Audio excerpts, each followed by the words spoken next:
Why you are a king and how the Vatican tricks you to surrender your crown. Pao Chang, February 22, 2018. This is an article that I wrote for the public. To get access to the empowering private articles, please act now by becoming a member. All members of esotericknowledge.me have access to my letter templates and private articles, and other important documents that teach them how to achieve spiritual freedom, sovereignty, and prosperity. Every mankind individually, was born with natural rights and the power to sovereignly choose to be a king. Sadly, the so-called leaders of mankind lack motivation to support an education system that teaches people how to exercise their natural rights and think, act and be sovereign. One of the reasons that they do not like to support that kind of education system is because when people know how to exercise their natural rights and be sovereign, they rely less on their leaders to act and make decisions for them. In other words, when people become really responsible and knowledgeable, they do not need leaders to represent them, which in turn cause their leaders to lose the power to rule over them. Did you know you have the power to sovereignly choose to be a king? To understand why you have the power to sovereignly choose to be a king, you need to investigate two very important words and study their definitions. Throughout your life, you have heard people say these two words many times, but most likely did not realize how important they are for helping you achieve freedom and sovereignty. The two words are sovereign and dominion. By studying these two words and other words related to them, you will eventually know why you are not only a king but the king of your kingdom of God. Black's Law Dictionary 3rd edition defines the word sovereign using these exact words: a person, body, or state in which independent and supreme authority is vested, a chief ruler with supreme power, a king or other ruler with limited power. According to Webster's Complete Dictionary of the English Language 1886, the word sovereign means supreme in power, superior to all others, highest in power, chief, independent of, and unlimited by any other, possessing, or entitled to, original authority or jurisdiction, as, a sovereign prince. To understand the word sovereign more deeply, you need to study some of its origins. The word sovereign comes from the Old French word souverain, meaning highest, supreme, chief, and from the vulgar Latin word *superanus, meaning chief, principal. Based on the definitions of the word sovereign so far in this section, a sovereign is a king, or a chief or ruler with supreme power. An important fact you need to know about the word sovereign is that it is strongly related to the word sovereignty, a word that comes from the Anglo-French word souveraineté, meaning authority, rule, supremacy of power or rank. Black's Law Dictionary 3rd edition defines the word sovereignty using these exact words: the supreme, absolute, and uncontrollable power by which any independent state is governed, supreme political authority, paramount control of the constitution and frame of government and its administration, the self-sufficient source of political power, from which all specific political powers are derived, the international independence of a state, combined with the right and power of regulating its internal affairs without foreign dictation, also a political society or state, which is sovereign and independent. To have a deeper understanding of what sovereignty is, you need to know the esoteric meaning of freedom and liberty. You can find the esoteric meaning of freedom and liberty in my empowering article titled Sovereign, Sovereignty and Natural Law: How You Lost Your Kingdom of God. Please take notice that this article is only available to members of esoterickknowledge.me. Once you know the deeper meaning of the words sovereign, sovereignty, freedom and liberty, you will be more equipped to be a sovereign and reign over your kingdom of God. Another word that is very important for helping you achieve freedom and sovereignty is man. In legalese, the word man is defined by Black's Law Dictionary 3rd edition, using these exact words: a human being. A person of the male sex. A male of the human species above the age of puberty. Webster's Complete Dictionary of the English Language 1886 defines it using these exact words: 1. An individual of the human race, a human being, a person.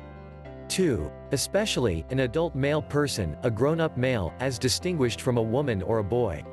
3. The human race, mankind, the totality of men, sometimes, the male part of the race, as distinguished from the female. A very important book you need to use when investigating the word man is the Bible. One of the verses of the Bible that talks about man is Genesis chapter 1 verse 26.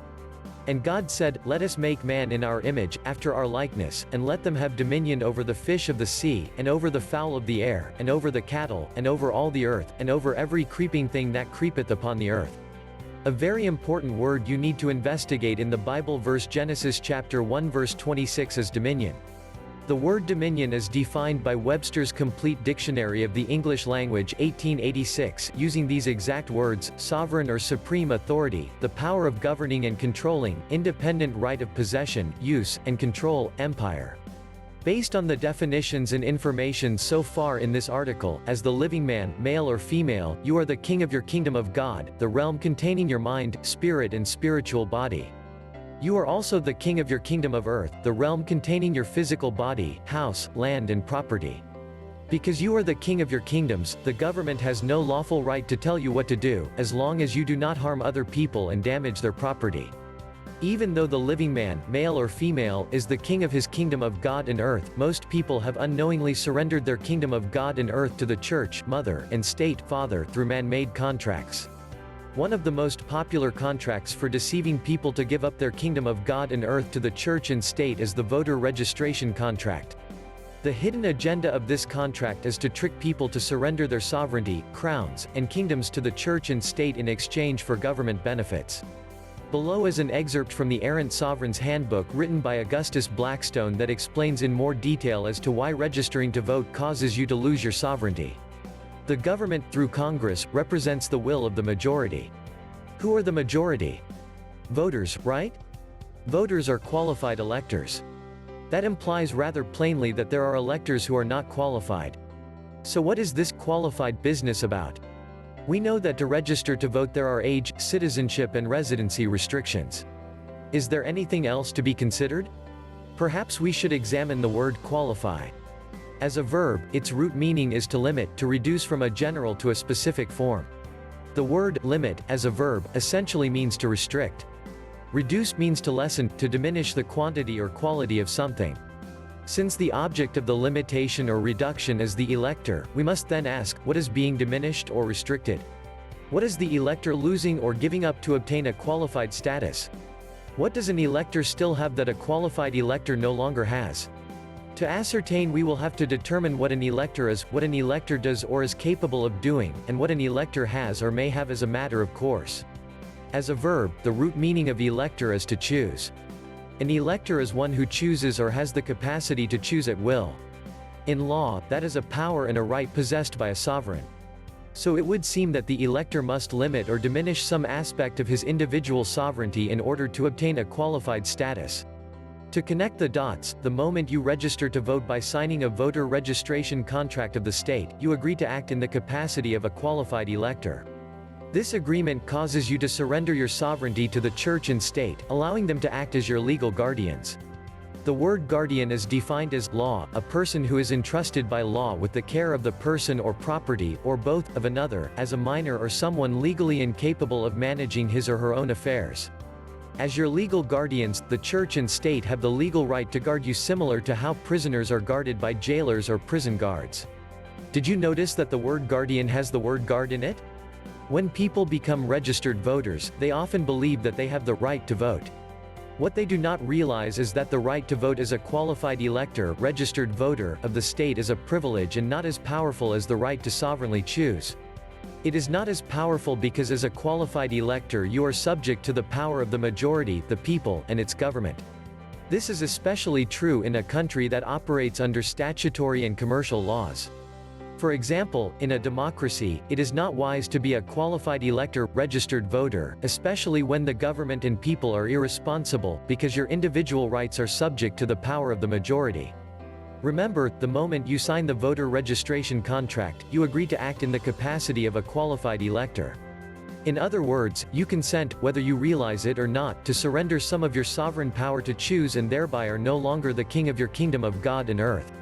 If the church and state were free of corruption, delegating some of your natural rights, e.g., the power to choose, to them would not be harmful to you.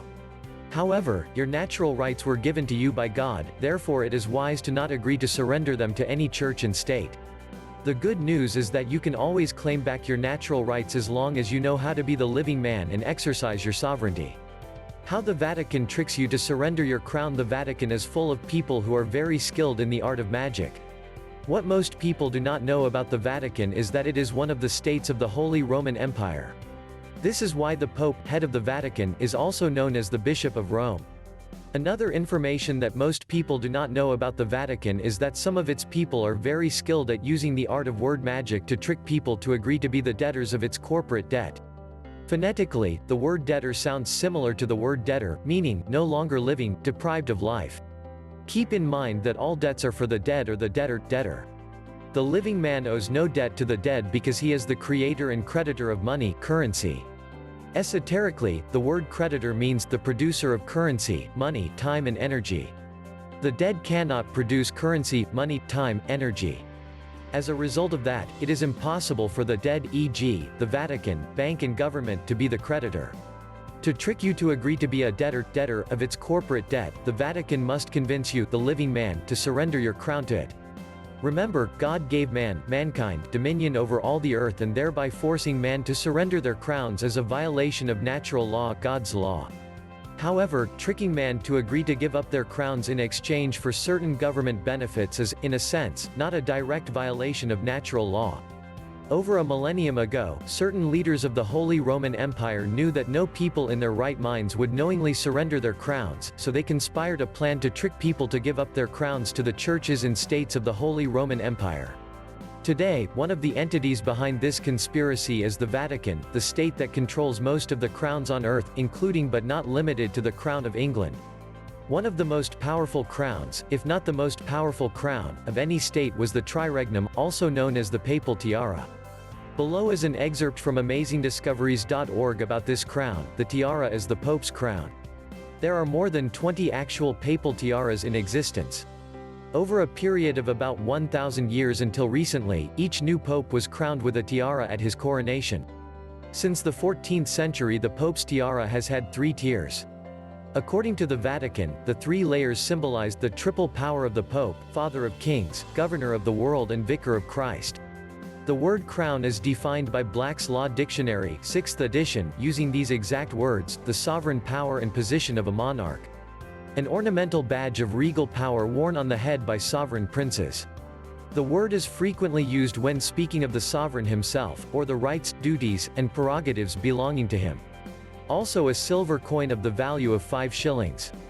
In many religious teachings, the crown is a symbol that represents royalty and sovereignty. Why do you think kings and queens like to wear a crown on top of their heads? From the perspective of the energy body, the crown is the crown chakra, also known as the 7th chakra or Sahasrara. They did not call it the crown chakra for no reason.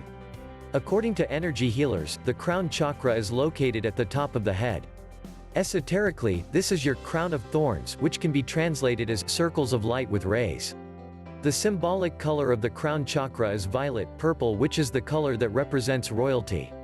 In consciousness, it represents transcendence and universal consciousness. Once you understand what the crown symbolizes, you should know that to give up your power to sovereignly choose the power of free will is to give up your crown and sovereignty. Certain leaders of the Vatican are well aware of this, which is why they have worked so hard to trick you to surrender your crown. One of their favorite techniques for deceiving you to surrender your crown is the art of word magic. The legal system also likes to use the art of word magic to deceive you to surrender your power to sovereignly choose. The language based on Dog Latin is also used by the legal system to trick you to surrender your sovereignty. The term Dog Latin is defined by Black's Law Dictionary, 6th edition, using these exact words: the Latin of illiterate persons. Latin words put together on the English grammatical system. Here is an excerpt from justiniadeception.wordpress.com that explains what Dog Latin is in more detail. What is Dog Latin? Black's Law Dictionary claims that it is a debased form of Latin text appearing under the grammatical rules of English. It's unreadable, so what does it look like? It simply looks like this, and where do you find it? Well, look at court documents, government documents, banking documents, and your driver license. Yes, all the entities you assumed that you could trust. It exists only with the consent of the ignorant. It is the language of the illiterate. Just to give an example of how dangerous this deception is, I will give you a translation from Dog Latin to English, and then from English into correct Latin. In relation to the text used by the U.S. Federal Reserve, the bar, the banking systems and the United Nations, the European Union (EU), such things entities use American Sign Language, being the all-uppercase text in order to identify corporations registered with the United States Securities and Exchange Commission, but do they? Or is it the deceptive Dog Latin? Here is the presumption and the fact in relation to Dog Latin.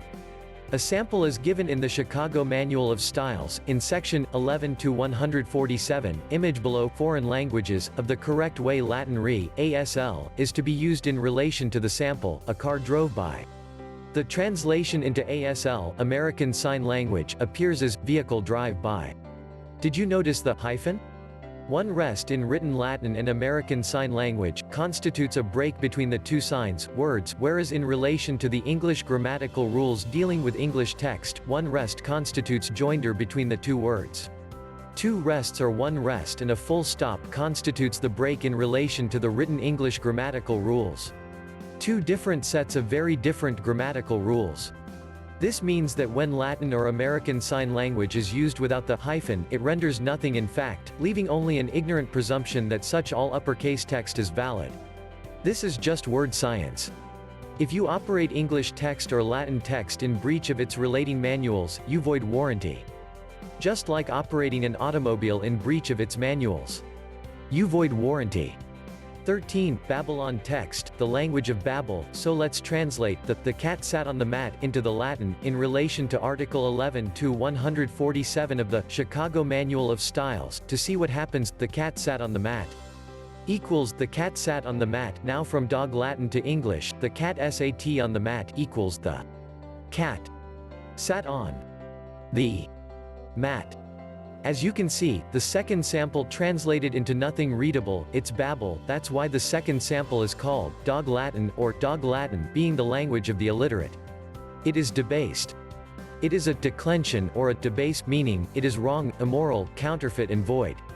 It is also the language of the dead ledger, being depicted as the Egyptian god of the dead underworld, Anubis, depicted as a man with the head of a dog in Egyptian hieroglyph symbolism.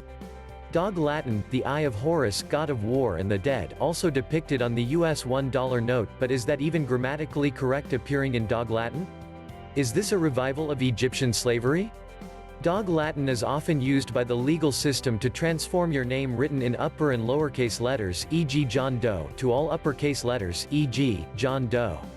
According to freedom-school.com, writing the name in all uppercase letters is known as capitis diminutio maxima, meaning a maximum loss of status through the use of capitalization, e.g. John Doe or Doe John. Black's Law Dictionary, 6th edition, defines capitis diminutio maxima using these exact words, the highest or most comprehensive loss of status. This occurred when a man's condition was changed from one of freedom to one of bondage, when he became a slave. It swept away with it all rights of citizenship and all family rights. What you need to know about the name written in all capital letters is that it is used by the legal system to identify a dead and fictional character with no natural rights, also known as an artificial person, which is a corporation. One of the reasons for doing this is that the living man cannot really operate in commerce. Only a dead and fictional character, such as the government, can operate in commerce. This means that the government cannot do business with the living. To solve this problem, the government has to trick the living man to agree to act in the capacity of a dead and fictional character so it can do commerce with the living. One of the most important dead characters for helping the government and legal system to do business with the living is a government agent. Keep in mind that the man behind the uniform of a government agent is not dead, but the character, agent, that he agrees to act for is dead. The character, agent, is dead for the reason that it is not living and breathing, it only exists in the imagination of man. Because of this, when the man wears a government agent uniform and goes to work, he agrees to act in the capacity of a dead character. One of the hidden roles of a government agent is to trick you, the living man, to agree to be a name. For example, when a government agent writes your name in all capital letters on a letter and sends it to you, whether he realizes it or not, he secretly uses Dog Latin and the art of word magic to trick you to agree to be a dead and fictional character with no natural rights. The trick is achieved when you open the letter and acknowledge it. Be aware that the legal system of the world mostly operates under Roman law and therefore is under the jurisdiction of the Vatican, one of the states of the Holy Roman Empire. When you agree to be the name in all capital letters, in law, you agree to be a slave without natural rights and sovereignty. In other words, you unknowingly agree to surrender your crown to the Vatican. One of the ways to stop the Vatican from deceiving you to surrender your crown is to not agree to attach your body, made of flesh and blood, to any names, titles and statuses that diminish your freedom and sovereignty. The moment you, the living man made of flesh and blood, agree to be a fictitious entity that is part of a body politic, in law, you agree to give up your crown and kingdom to the government and majority rule in exchange for government benefits. Giving up your crown is a disrespect to God. Why is that, you may ask? Because to give up your crown is to give up your kingdom of God, the palace within the temples of your head. A temple is a place for worshiping God. They did not call that area of your head the temples for no reason. This is how they secretly tell you that the kingdom of God is within you, not outside of you. To be more specific, the true temple of God is within your temples and not in any church building. Hence, the Bible verses Luke 17:20-21:20, and when he was demanded of the Pharisees, when the kingdom of God should come, he answered them and said, the kingdom of God cometh not with observation. 21 Neither shall they say, Lo here, or, Lo there. For, behold, the kingdom of God is within you.